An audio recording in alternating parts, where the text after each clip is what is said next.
चलते हैं आपके इस साल के इस हफ्ते की प्रेडिक्शंस की तरफ कि आपका हफ्ता कैसा गुजरेगा 1 जनवरी से लेकर 7 जनवरी तक। इस हफ्ते का आगाज़ फैमिली के मैटर से होगा। ख़ानदान, घर, वालदा के कुछ इश्यूज़ हैं, आपको तवज्जो तलब हैं, आप उनको देखें। आपके घर की जो ख़वातीन हैं वो कहीं ना कहीं आपसे कुछ ज़रूरियात या कुछ तकाज़े हैं उनके, जिसको आप नज़रअंदाज कर रहे थे, आप अब नहीं कर सकेंगे।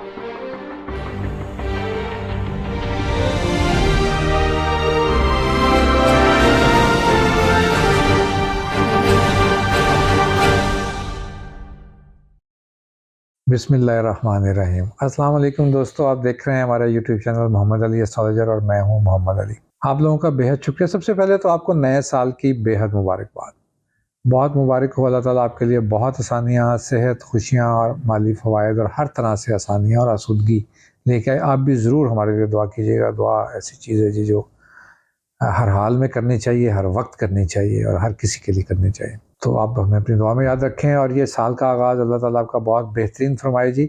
और हम शुरू करने जाएंगे जी नए साल के आगाज़ का वीकली हॉरोस्कोप। और इत्तेफाक है कि 1 जनवरी ही को मंडे है और हम ये 1 जनवरी से 7 जनवरी तक का पहला हफ्ता बनाने जा रहे हैं, इस उम्मीद के साथ कि आपका आगाज़ बिल्कुल अख्ताम अच्छे तरह से हुआ होगा और नए साल का आगाज़ भी इस तरह से चलेगा। आप की फ़ीडबैक मेरे पास मौजूद है जी। आप की जो पज़ीराई है, जो आप हमें इनबॉक्स करते हैं, जो आप हमें कमेंट्स करते हैं, जो आपके मेरे पास मैसेजेस आते हैं और जो टॉपिक्स आप चाहते हैं कि उसके ऊपर बात करूं, मैं बेहद शुक्रिया। मैं उसका मेरी कोशिश है जी कि उन मौज़ूआत के ऊपर हम फ़ौरन और जैसे मुझसे मुमकिन हो सके उसके ऊपर वीडियोस बना दी जाएँ, ताकि आपके जो मुझे बड़ा अच्छा लगता है जी, आप लोग जब एक राय मांगते हैं या एक सब्जेक्ट के ऊपर चाहते हैं कि बात की जाए, जो एस्ट्रोलॉजी के अंदर तासुबात हैं उसके ऊपर बात की जाए। तो इस हफ्ते का आगाज़ करते हैं जी देर किए बगैर। मैं यहाँ ये बताता चलूँ कि इस हफ्ते में 2 बड़ी तब्दीलियाँ आएँगी। एक तो कंटिन्यूसली आती है हर हफ्ते, जब मून अपने सफ़र का आगाज़ करता है और वो जिस घर से ट्रांज़िट लेता है वो उसके ऊपर क्या असर लाता है। दूसरा, मार्स चेंज करेगा जी 6 जनवरी को, बिल्कुल साल के शुरू में, और जिस घर के अंदर जाएगा वहाँ पर क्या चीज़ें लाएगा, हम इसके ऊपर बात करेंगे 12 ज़ोडिक के बारे में। तो चलिए चलते हैं देर किए बगैर अपने ज़ोडिक साइन की तरफ। जी दोस्तों, तो बारी है अब जोज़ा अफ़राद की। जोज़ा अफ़राद को सबसे पहले आपको नए साल की बेहद मुबारकबाद। अल्लाह ताला इस साल में भरपूर खुशियाँ आपके लिए लाए, आपके लिए आसानियाँ पैदा करे, सेहत, ज़िंदगी, माल और हर लिहाज से आपको आसूदगी मैसर आए। मेरी दुआएँ आप लोगों के साथ बेहद हैं और आप भी मुझे अपनी नेक तमन्ना और दुआओं में ज़रूर याद कीजिए। दुआएँ बहुत करनी चाहिए जी। मेरे नज़दीक अगर किसी भी चीज़ के लिए कोई भी चीज़ किसी चीज़ को पीछे छोड़ सकती है तो वो दुआ है। मैं समझता हूँ कि मेरा अमली तजुर्बात भी इसके ऊपर हैं और मैं इसको बीइंग अ मुस्लिम हम इस बात का बड़ा यकीन, बड़ा कॉन्फिडेंस रहना चाहिए इसके ऊपर। तो बहुत दुआएं जी आप लोगों के लिए। नया साल मुबारक। चलते हैं आपके इस साल के इस हफ्ते की प्रेडिक्शंस की तरफ कि आपका हफ्ता कैसा गुजरेगा 1 जनवरी से लेकर 7 जनवरी तक। इस हफ्ते का आगाज़ फैमिली के मैटर से होगा। ख़ानदान, घर, वालदा के कुछ इश्यूज़ हैं, आपको तवज्जो तलब हैं, आप उनको देखें। आपके घर की जो ख़वातीन हैं वो कहीं ना कहीं आपसे कुछ ज़रूरियात या कुछ तकाज़े हैं उनके, जिसको आप नज़रअंदाज कर रहे थे, आप अब नहीं कर सकेंगे। अब आपको इसके ऊपर तवज्जो देनी ही पड़ेगी। तो इस हफ्ते का आगाज़ बिल्कुल वहाँ से होगा जी, और इसके ऊपर पूरी तरह से आपको सपोर्ट मिलेगी। पूरी तरह से आपको ये ऐसा नहीं है कि आपके ऊपर कोई बर्डन डाला जा रहा है, बस ये ज़िम्मेदारियाँ हैं और आपको की तवज्जो दिलाई जाएगी इसके ऊपर। दूसरी चीज़ तो बड़ी मज़ेदार होने जाएगी टौरिन ख़वातीन और आज़ाद दोनों के लिए। डिज़ायर्स का हफ्ता है ये।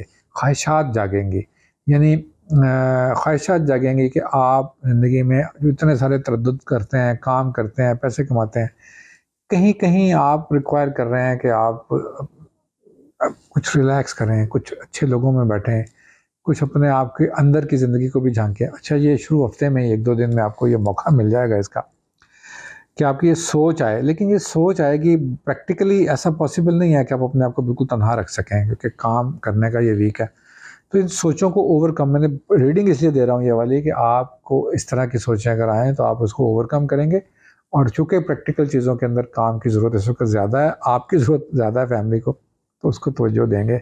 अपने आप को हम थोड़ी देर के लिए रोक के रखते हैं, ये कब करेंगे हम उसके ऊपर भी बात करेंगे। कोशिश करनी चाहिए जोज़ा अफ़राद को कि इस वक़्त होने वाले ऐसे मामला जो आपने दूर-दराज़ ममालिक में, मैं कारोबारी जोज़ा अफ़राद की बात कर रहा हूँ, डील्स की सूरत में तय किए थे, अभी आपको उसको फाइनलाइज करके और प्रैक्टिकल इम्प्लीमेंट पे ले आना चाहिए। मैं समझता हूँ कि यहाँ पर आपकी ट्रेड स्टार्ट हो जाने का वक्त है। जो आप बहुत दूर दराज लोगों से कर रहे होते हैं और बिजनेस डील्स करते हैं, तो वो डील्स अब खत्म होने के बाद प्रैक्टिकली अब उसके स्टार्ट होने का वक्त आ जाएगा 3rd और 4th ऑफ जनवरी से। 5th जनवरी को जी मूव करेगा प्लैनेट, एक आपके डिग्रीज में चेंज आएगा, मून जिस हाउस के अंदर बैठा होगा। ये आपको दोस्तों के साथ थोड़ी सी चपकलिश करवा सकता है, नज़रियाती इख्तलाफात हो सकते हैं। ज़रूरी नहीं है कि आप हमेशा ठीक हों, ज़रूरी नहीं है कि वो भी हमेशा ठीक हों। यहाँ पर इसको इंडिकेट करने का, रीडिंग देने का मतलब ये है कि अगर ये मामलात या गुफ्तगू किसी तलखी की तरफ या हार्श वर्ड्स की तरफ जाती है, तो आपको यहाँ बिल्कुल अपनी कायदाना डिप्लोमेसी, यानी बड़ा एक नया लफ्ज़ है कि आपके अंदर एबिलिटी है लीड करने की, लेकिन डिप्लोमेसी के साथ कर सकते हैं आप, तो उसको उजागर कीजिए, उसी को यहाँ आपको यूज़ करना पड़ेगा। उसी डिप्लोमेसी से आप इस सिचुएशन से बाहर आ जाएंगे।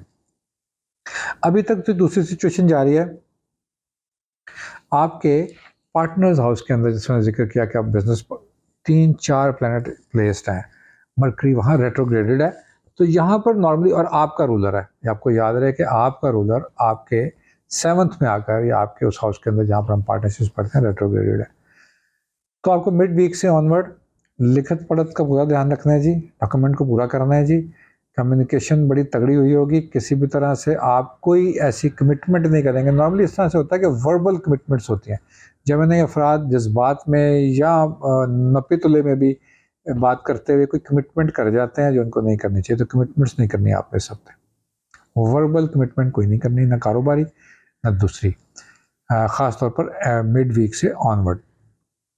तो वहाँ पर आपको फिर उसको वो थोड़ा भुगतना पड़ जाता है, थोड़ा आपको वो लगता है कि यार ये मैं अब इसको पूरा कैसे करूँगा, मैंने कह दिया। और आप लोगों की प्रॉब्लम ये है, जब आप कहते हैं तो फिर आप उसको करने के लिए पूरा ज़ोर लगाते हैं। तो इस वक्त ज़ोर, एनर्जीज़, इमोशंस और आपकी सारी चीज़ें आपकी फैमिली सेक्टर को रिक्वायर्ड है। फैमिली उसको डिमांड कर रही है, तो फैमिली की डिमांड्स को आपको पूरा करने की पूरी ज़रूरत है। 6 तारीख को बिल्कुल आपका एक प्लैनेट मूव करेगा जी, सबके साथ साथ आपके भी 8th हाउस के अंदर बैठा जी, 8th हाउस के अंदर आपका मार्स प्लेस्ड होगा जाके।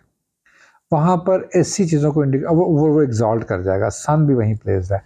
तो ये आप जेमिनी अफराद के लिए बेस्ट वक्त है कि आप अपने उन मामलात को, जो उन पैसों को जो आपके अपने नहीं हैं, आपको ओब्लाइज होते हैं, आप उसको आपको इन लॉज की तरफ से, आपकी फैमिली की तरफ से या आपकी फैमिली की तरफ ज़्यादा चांसेस बन सकते हैं इसके, क्योंकि इन लॉज का प्लैनेट तो है लेकिन हाउस इन लॉज का नहीं है जहाँ पर ये बैठे हैं। तो मैं समझता हूँ कि आपकी अपनी फैमिलीज़ में से आप अगर कोई स्टॉक एक्सचेंज के साथ काम करते हैं, तो अचानक आप उससे बड़े पैसे कमा सकते हैं। अगर आपने फॉरेक्स के अंदर इन्वेस्ट किया था, तो आपको वहाँ से भी अच्छे माली फ़वाइद मिलने के चांसेस बढ़ जाते हैं। तो ये एक बड़ी ज़बरदस्त बात है। आप जेमिनी अफराद को यहाँ पर इसके एडवांटेजेस पूरी तरह से हाईलाइटेड होंगे। एक्सॉल्टेड मार्स होगा। मार्स मैंने अभी बताया आपको भी बताता चलूँ कि मार्स अपनी पूरी एक्सॉल्टेड यानी बड़ी स्ट्रॉन्ग पोजीशन में होगा, और ये वहाँ ये पैसों को डील कर रहा होता है, ये आपकी फाइनेंशियल सिचुएशन को डील कर रहा होता है। और जो आपके डील्स पिछले अभी चूँकि आपके हाउस के अंदर आपके ज़ोडिक साइन के अंदर ये एक जगह पर स्क्वेयर्ड था, अब वहाँ से जैसे ही यहाँ से निकलेगा, तो ये ऐसी अमाउंट को भी रिलीज़ करवा देगा जो आपने कमा ली हुई थी लेकिन आपको मिल नहीं रही थी। पैसे किसी को दिए थे तो वापस नहीं आ रहे थे। तो हफ्ते के आखिरी 2 दिन इस मामले के लिए बहुत इम्पॉर्टेंट है। यहाँ पर बाकी अगर किसी मामले में आपको ख़्याल करने की ज़रूरत है, तो कोशिश कीजिए कि अपनी इस हफ्ते को पूरी रूटीन से गुजारिए, जिस तरह से नॉर्मल रूटीन गुजरती है। कोई भी सडन, कोई भी अचानक प्रोग्राम मत बनाइए, प्लान मत कीजिए। किसी तरह की ऐसी ट्रैवलिंग का जो आपका मूड भी नहीं होता लेकिन आपको करनी पड़ जाती है, तो उसको आप अवॉइड कीजिए।